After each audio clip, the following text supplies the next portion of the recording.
thank you, Sergio. Thank you for your hospitality, and Yvonne for your support, my great friends for many years. I've been honored to work with Sergio now for decades.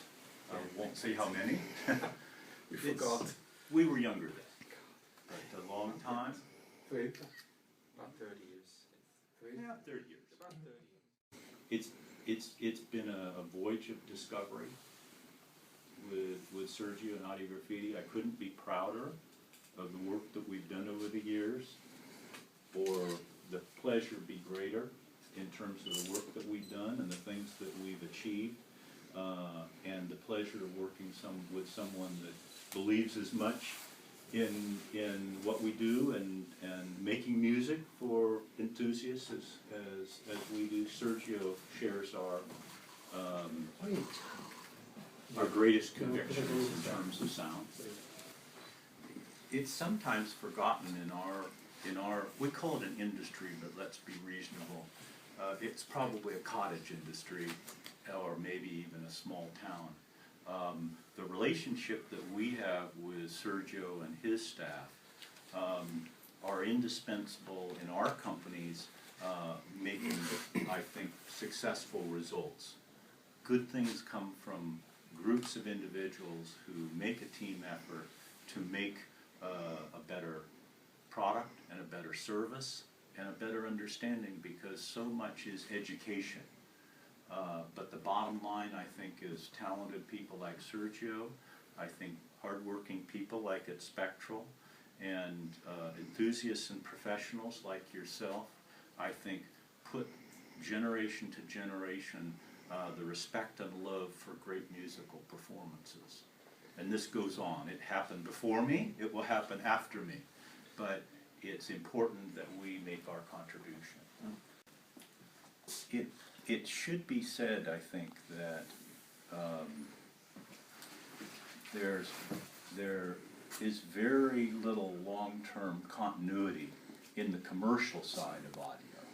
And I think we've been honored to have pursued our work, albeit very slowly, for a very, very long time relative to other companies, American high-end companies. We introduced our first high-end product over almost 37 years ago. And that first product was very much in the spirit of what we do and what we believe today. It's been fortunate that our beliefs have been validated by you, the music lover, and by professionals in the field, that we were fortunate to make some correct choices a long time ago.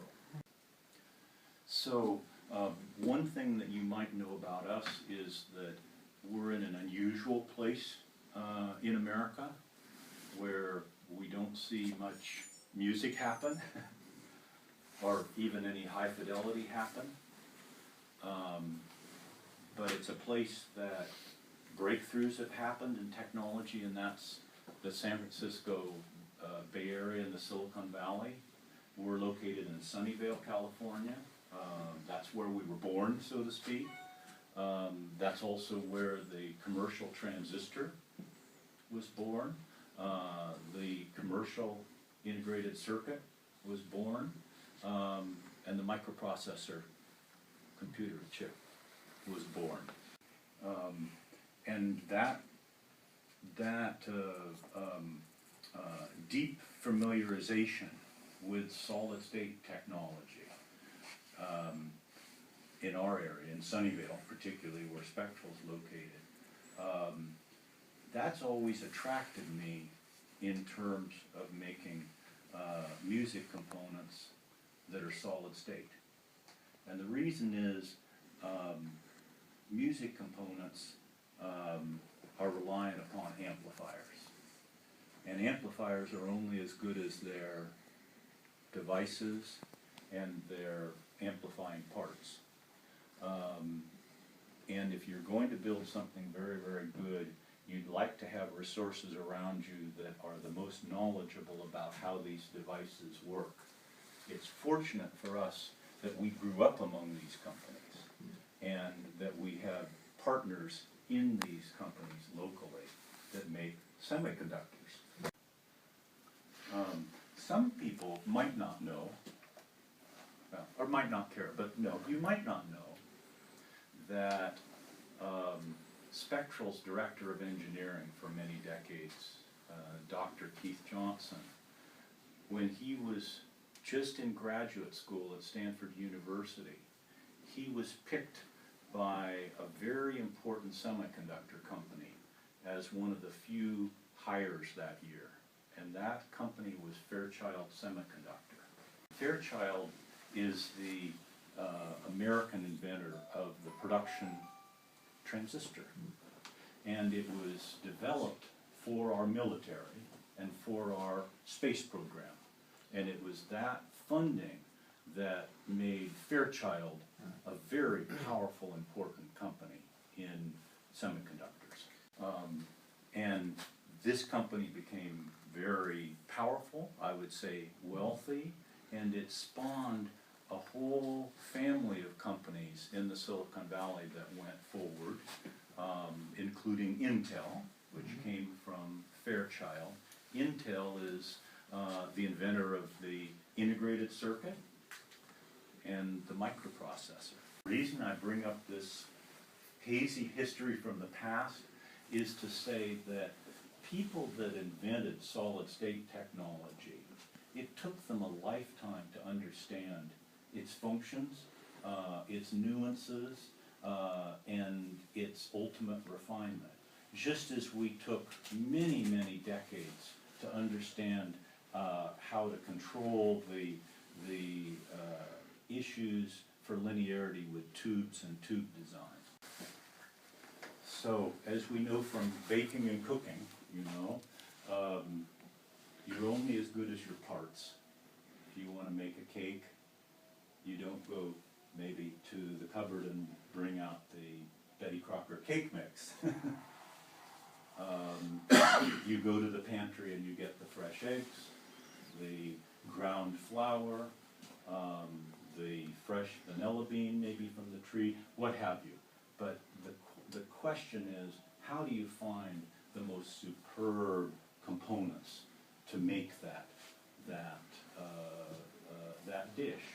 Well, Spectral has never been willing to accept what is available to make high fidelity components. We've always looked to the most professional minds to make something better than what's been available, something more specifically right, or something really precisely focused to solve a problem. So when it comes to trying to develop an amplifier-based component for the Spectral client, for the Spectral music lover, we're driven to go beyond what's available generally to make the finest products. We're driven to develop component technologies that are exquisitely suited to the challenges that we have.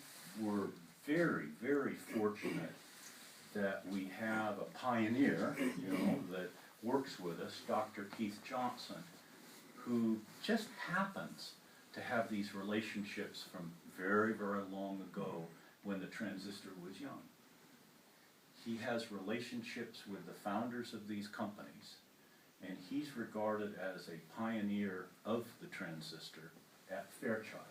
Oh, over the years, since we do so much investigation in the way transistors work, their mechanisms, and that sort of thing, we come to the end of what can be done with what's available on the market. We've now designed high-performance amplifiers for close to 35 years, and at a certain point you have to move beyond what's available to you. Our relationships with these semiconductor companies hold the answer for us. And that is Keith's relationship with semiconductor designers. He's one of them.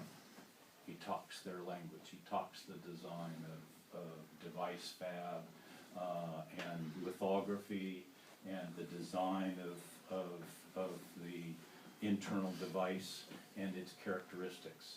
And this impresses the greatest minds, I think, that have developed the semiconductor transistor, the integrated circuit, and the microprocessor. He's one of them. In high-end audio, I don't know anyone that has this type of relationship with semiconductor engineers. And out of that relationship, he's been able to go to his contemporaries and his peers in these companies that are now, well, they're famous and they're important, and they take very seriously if he has a request. And so Spectral has been in the very fortunate position to have transistors made for our application, devised by Keith Johnson and his partners in some very famous and some very advanced semiconductor companies. And this simply isn't done in high-end audio. There really are no parallels to this. The irony is the great tubes in the fine tube power amplifiers that we all, and preamplifiers that we all enjoy so much, those tubes were made a lifetime ago. They were designed by very smart, sophisticated people with great experience, and were the state of the art in their generation. At Spectral, we're essentially trying to invent new tubes. There are no new tubes for tube audio. There are new amplifying devices in solid state, and Spectral is making every effort to develop the most advanced solid state devices for analog circuits, discrete analog circuits. And one of the benefits of that is that when you're no longer constrained by device technologies that are broadly available, you can do something that's more suited to your very specialized task. And in audio, which is low frequency amplification, we really want some very specialized transistors that aren't even switches. We want them to be valve-like, but we want them to be very fast, and we want them to not store energy, because by being fast and not storing energy, they can pass the musical signal with tremendous fidelity to that signal. So what Spectral's goals have always been is the ultimate fidelity, but we do this particularly with systems that are very fast, that have minimum energy storage, and this means that they're very accurate in the time domain. They're very faithful to phase and very faithful to timing in circuits and in the overall system. And we find over the years that the ear is probably much more sensitive to the timing aspects of the audible world around us than it is the frequency aspects. The ear is quite forgiving of frequency response errors, but the ear brain tends to be very unforgiving about time-based. So what we've tried to do as we improve our amplifiers is always improve its performance in the time domain. And that means even exploring how passive devices, capacitors, resistors, and diodes, certainly, and how these devices store energy and how they change their characteristics with time and with temperature. So if we take a big drum, you know, a big percussion drum or a big kettle drum, and we bash it really, really hard, you get a wavefront that comes from that acoustical instrument that has tremendous dynamic range. And when we record that signal and put it to an amplifier, that signal hits the amplifying circuits, and it changes the individual parts inside. As the signal becomes greater and greater, it heats up the transistors, and it changes the values of the parts that are in the circuit. So to speak, it changes the linearity of the amplifier and the nature of its character. Research indicates that the ear is sensitive to these distortions that occur very, very fleetingly in these devices that occur in millionths of a second. So as an example, when you put that fast-moving, large-scale signal through a transistor, it heats the transistor, and that different temperature of the thermal junction, it changes the junction behavior, and the transistor switches differently. It changes its linearity. It's a memory. It's a memory of the event that has changed the valves opening and closing. We call those thermal tails. So thermal tails are not a new concept. They've been understood in microwave amplifiers and in radio amplifiers for some years. At these speeds, these imperfections are quite measurable. And what we've postulated is we can measure now that the thermal tails exist, and the only question is, do you hear them? And I think our results, having developed amplifiers like this for the past 5 years, now coming on the market, this would be our answer to say, yes, you absolutely hear thermal tails. They blur the musical world to a degree that we never dreamed. These RS amplifiers, this is Spectral's reference standard concept in the amplifier. These amplifiers embody a new family of semiconductors. Small scale devices and medium scale devices, which means that they work in the front end of the amplifier, the driver stage, and in the gain stage, where you have to be very fast and quite small. We've developed devices that are new for amplifier topologies. They're very, very fast, but they don't store energy. And this is by developing custom dies, the configuration of the device inside, and custom packaging where it does not hold heat that changes the junction behavior. And I think the reason that we're, what's the word? Do you know compulsive? We're compulsive. Compulsive. Driven, compulsive, fixated. Focus. Fixated. Fixated. Spectral is fixated on removing artifacts that amplifiers make, you know, while they amplify, artifacts, distortions, but nonlinearities and artifacts, because we know what's in the recording very personally before it's amplified. And if you listen to a microphone feed from a live music recording of big energy music, a symphony orchestra, you know, great hall, big dynamic range. If you listen to the microphone while you're recording the event, before you record it, you hear brilliant, clean, focused sound.